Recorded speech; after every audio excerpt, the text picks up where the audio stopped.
आदमी की उंगली हल्के से फिसली और कार्ड का बैलेंस अचानक 100 मिलियन हो गया। फिर उसने बैंक से 50 मिलियन निकाले और अपने दोस्त को जेब खर्च के तौर पर दे दिए। इसके बाद श्याओ शुआई ने अपने हाथ को बंदूक की तरह बनाया और आसमान की तरफ निशाना लगाया। उसका दोस्त जिएगे उसके सिर के पीछे की ओर देख रहा था। श्याओ शुआई ने कहा, अभी तो और भी कमाल बाकी है। उसने दोनों हाथ उठाए और आह भरी। पार्किंग लॉट के एक कोने में खड़ी बिना ईंधन की छोटी कार अचानक स्टार्ट हो गई। श्याओ शुआई ने हाथ हिलाया और कार तुरंत दौड़ पड़ी। दूसरी तरफ खड़ी काली कार वहीं पर फट गई। जिएगे की नज़रों में श्याओ शुआई जादू कर रहा था।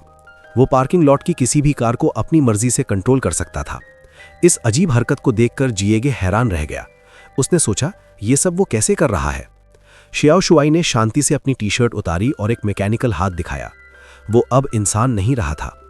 पिछली ही रात जब श्याओ शुआई पार्क में आराम करने गया था तो एक बेकाबू एलियन स्पेसशिप ने उसे टक्कर मार दी।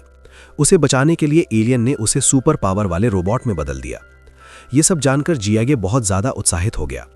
लेकिन जब वो स्कूल लौटा तो खुश नहीं रह पाया, क्योंकि क्लास के गुंडे फिर से उसे परेशान करने लगे। श्याओ शुआई ने तुरंत सामने वाले का हाथ पकड़ लिया। वो सिर्फ उसे डराना नहीं चाहता था, बल्कि मारना भी चाहता था। लेकिन अगले ही पल सबने हड्डियां टूटने की आवाज़ सुनी। उसका चेहरा देखकर साफ पता चल रहा था कि उसे कितना दर्द हुआ है। आसपास के सभी छात्र दंग रह गए। श्याओ शुआई लगातार माफ़ी मांगता रहा, लेकिन सामने वाला फिर भी उस पर हमला करना चाहता था। किस्मत से जिएगे ने उसे रोक लिया और श्याओ शुआई बच गया। दूसरा इंसान जिसे श्याओ शुआई मारना चाहता था वो उसका पिता था, क्योंकि उसके जन्म के समय उसके पिता ने उसे और उसकी माँ को छोड़ दिया था।